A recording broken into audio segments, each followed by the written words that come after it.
Hello beer lovers, welcome to my channel.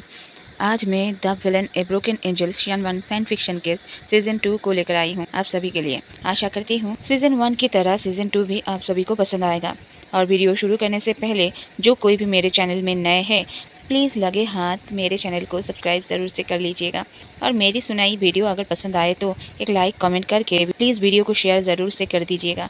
और हाँ, जितने भी बैकग्राउंड नॉइस है उसे इग्नोर कीजिएगा। और एक बात, सीज़न 1 सुनने के बाद ही सीज़न 2 सुनिएगा, फिर जाकर आप सभी को स्टोरी समझ आएगी। चलिए शुरू करते हैं the villain a broken angel शियान वन फैन फिक्शन के सीजन 2 को।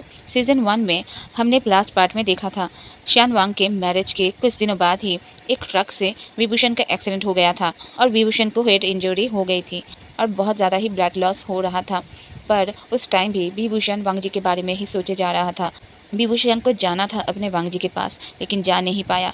धीरे धीरे विभूषण की आंखें बंद हो गई और विभूषण उस कच्चे रास्ते के एक साइड में बेजान सा पड़ा रहा। और इधर विभूषण का फोन कंटिन्यू बजे जा रहा था। वांगजी बार बार कॉल कर रहा था। वांगजी को अभी विभूषण चाहिए था अपने पास, लेकिन विभूषण अभी उस हाल में नहीं था जो अपने वांगजी का कॉल उठा पाए।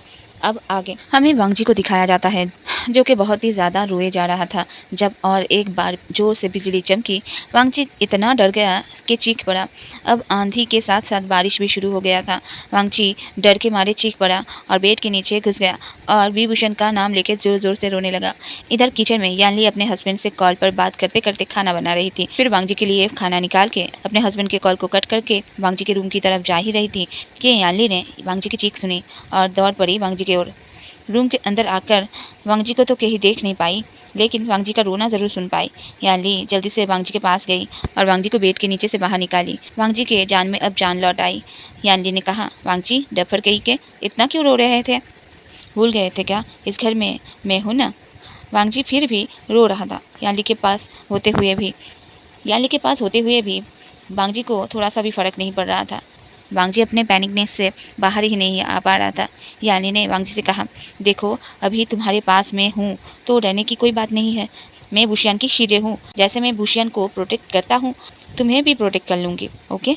फिर वांगजी को और थोड़ा सा कंफर्ट करने के बाद यानली ने अपने हाथों से खाना खिलाया वांगजी को। फिर वांगजी को सुलाकर उसके पास ही आकर बैठ गई और वांगजी के फोरहेड पर मसाज करने लगी। अब जाके वांगजी को अच्छा फील होने लगा। इधर हमें विभूषण को दिखाया जाता है जो अभी भी बेहोश पड़ा हुआ था रास्ते के एक साइड में। इधर बारिश शुरू हो गई थी, जो बारिश के बूंदे अभी विभूषण के चेहरे पर गिर रही थी टिप टिप करके। आज ये बारिश के बूंदे विभूषण को पुकार रहे थे, उठ जाओ, जल्दी उठ जाओ, तुम अभी भी जिंदा हो, उठ जाओ, जल्दी उठो और जाओ, अपने वांगजी के पास जाओ, तुम्हारे वांगजी को तुम्हारी ज़रूरत है। सच में ये बारिश के बूंदे ही थे जिनके लगातार विभूषण के चेहरे पर गिरने की वजह से विभूषण को होश आ गया। और एक बात तो थी ही, वो थी चाहत। विभूषण के अंदर जो वांगजी के लिए चाहत थी, आज वही चाहत, वही प्यार विभूषण को मौत के दरवाजे से भी बाहर निकल लाई। विभूषण ने आंखें खोली और विभूषण के मुंह से निकला, आई एम कमिंग वांगजी। विभूषण उठने की कोशिश किया, लेकिन विभूषण का सर बुरी तरीके से चकरा रहा था। विभूषण एक पेड़ का सहारा लेकर उठ खड़ा हुआ। विभूषण की आंखें ब्लर हो रहा था, सब धुंधला धुंधला दिखाई दे रहा था, लेकिन विभूषण ने हार नहीं मानी। गिरते पड़ते अपने साथ साथ अपने बाइक को भी उठा लिया। बाइक पे बैठा, लेकिन बाइक स्टार्ट नहीं हुआ। विभूषण ने ध्यान से देखा तो बाइक के ऑयल पाइप बाहर निकल गया था। विभूषण ने उस पाइप को लगाया और विभूषण का लक्ष्य शायद अच्छा था, बाइक चल पड़ा। विभूषण इस रास्ते पर से डेली आया जाया करता है, इसलिए विभूषण बिना देखे भी इस रास्ते पर बाइक चला सकता है। और अभी यही हो रहा था। विभूषण ठीक से कुछ देख भी नहीं पा रहा था। माथे से खून बह के बारिश के पानी के साथ साथ आंखों में जा रहा था। विभूषण का सर भी चकरा रहा था। विभूषण जानता था डर के आगे जीत है। विभूषण ने ठान लिया था, कुछ भी हो जाए उसे अभी वांगजी के पास पहुंचना ही है। और वांगजी के बारे में सोच के ही विभूषण के अंदर हिम्मत और बढ़ रही थी। लेकिन विभूषण जानता था अभी अगर फिर से विभूषण बाइक से गिर गया तो शायद फिर कभी उठ नहीं पाएगा। विभूषण अभी सोच रहा था वो तो अभी मर जाएगा, लेकिन मरने से पहले बस एक बार वांगजी को देखना जरूर चाहेगा। और वांगजी को एक बार देखने के लिए विभूषण मौत से भी लड़ जाएगा। विभूषण चाहता तो अभी पास में ही जो छोटा सा सरकारी हॉस्पिटल है वहाँ जा सकता था, घर ना आकर। लेकिन विभूषण ठहरा पागल आशिक दीवाना, इसलिए हॉस्पिटल ना जाकर सीधा वांगजी के पास आ रहा था। अभी कुछ टाइम बाद का सीन दिखाया जाता है हमें, जहाँ विभूषण के घर के कॉलिंग बेल को अभी कोई बजा रहा था। कोई तो था जो कंटिन्यू बिल बजा रहा था। और ये सुनकर वांग जी के कान खड़े हो गए थे।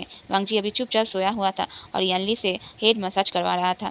लेकिन वांग जी ने जब घर के कॉलिंग बेल की आवाज़ सुना तो वांग जी अपना सारा डर भूलकर सीधा भागा दरवाज़ा खोलने। यानली जानती थी उसका छोटा भाई विभूषण आया है। यानली को अच्छा नहीं लगा।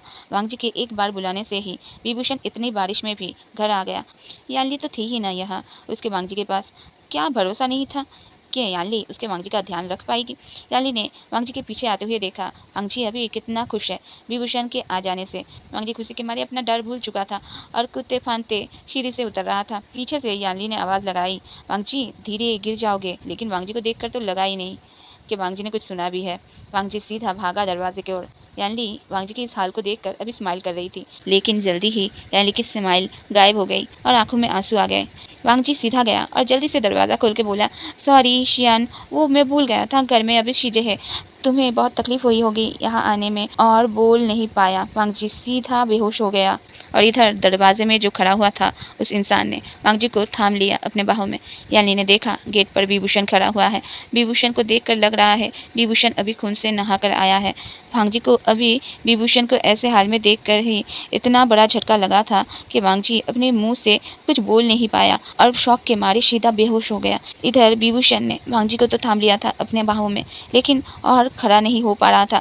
विभूषण की आंखें अभी बंद हो रही थी। विभूषण वही दरवाजे पर टेक लगाकर बैठ गया, वांग जी को अपने सीने से लगाकर, और वांग जी के चेहरे को अपने धुंधली नज़रों से देखने की कोशिश करते हुए यानली से बोला, शीजे जल्दी कीजिए, एम्बुलेंस बुलाइए, शीजे एम्बुलेंस। बोलते बोलते विभूषण भी फिर से बेहोश हो गया। चलिए आज इतना ही, मिलते हैं नेक्स्ट पार्ट में। आज मैं छोटा सा पार्ट लाया हूँ, इसमें अगर अच्छा रिस्पॉन्स मिला तो मैं जल्दी ही नेक्स्ट पार्ट भी लेकर आऊँगी। अभी इसी से ही काम चला लीजिए। आज का पार्ट जैसा भी लगा हो प्लीज़ कमेंट करके ज़रूर बताइए। इंतज़ार करूँगी। टिंग टिंग।